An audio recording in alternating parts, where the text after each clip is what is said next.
বুঝছেন? ডাক্তার কেন বলবো এটা? দ্রুত দেখান, দ্রুত একটা লোক মানে কি চাল দেওয়ার কথা সেটা আমাদের দেখান। আর এখানে মাংস আজকে নিয়ে আসছেন?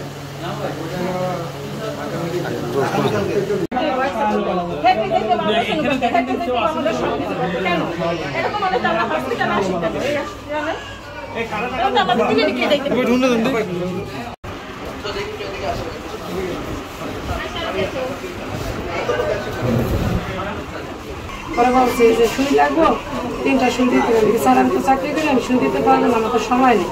আর 21 দিন পর আসবেন 1500 টাকা করে সুই। কিন্তু স্যার যদি সুই না দেন তো অপারেশন করলো একবারই যাইব না। সঙ্গে স্যার আপনার ঠিক আছে, আমি আসি, তো আপনারা কখন করবেন? আমি এখানে আছি। কারণ এখানে কেমন নেব, আপনি টাকা লাগবে সেটা কত স্যার? এই বলছি যে স্যার কত? 8000। আমি ঠিক আছে স্যার, আমি টাকা জোগাড় করে আসবো, কত নাম্বার নিয়ে যান, এই স্যার বলছে। মাননীয় কমিশনের নির্দেশে শরীয়তপুর সদর হাসপাতালের বিভিন্ন অনিয়ম, দুর্নীতি এবং দালালদের দৌরাত্ম্য, একই সাথে নিয়ম বহির্ভূতভাবে অর্থ আদায়, এই সংশ্লিষ্ট অভিযোগে আমরা আজকে অভিযান পরিচালনা করেছি। 5 সদস্যের এই টিম অভিযান পরিচালনা করে সততা পেয়েছি।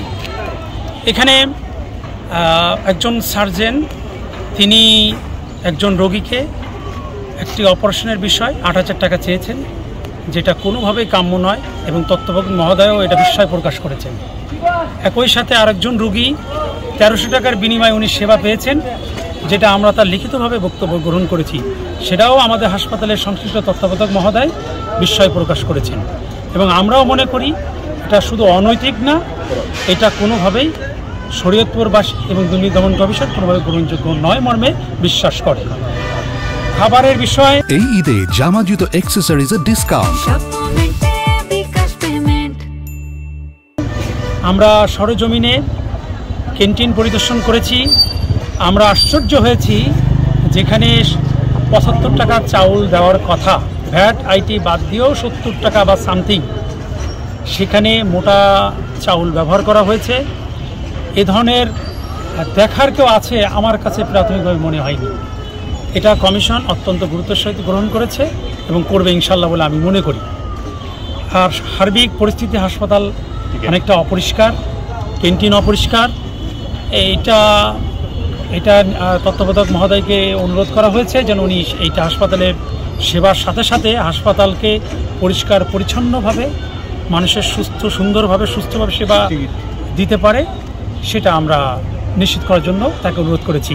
টিকিটের বিষয়ে আমরা পূর্বেও বেশি পেয়েছি, আজকেও বেশি পেয়েছি। এটা তত্ত্বাবধায়ক মহোদয় উনি কঠোরভাবে দেখবেন বলে আমাদেরকে প্রাথমিকভাবে নিশ্চিত করেছে।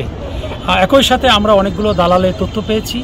বিভিন্ন ডায়াগনস্টিক সেন্টারে দালাল এখানে দীর্ঘদিন ধরে হাসপাতালের অসহায় যে রোগীদেরকে প্রলুব্ধ করে হাসপাতালে কর্মকর্তা কর্মচারীর যোগ সাজসে তাদের এই রমরমা টেস্ট বাণিজ্য চালিয়ে যাচ্ছে, যেটা অবশ্যই বন্ধ হতে হবে বলে দুর্নীতি দমন কমিশনের মাননীয় কমিশন মনে করে।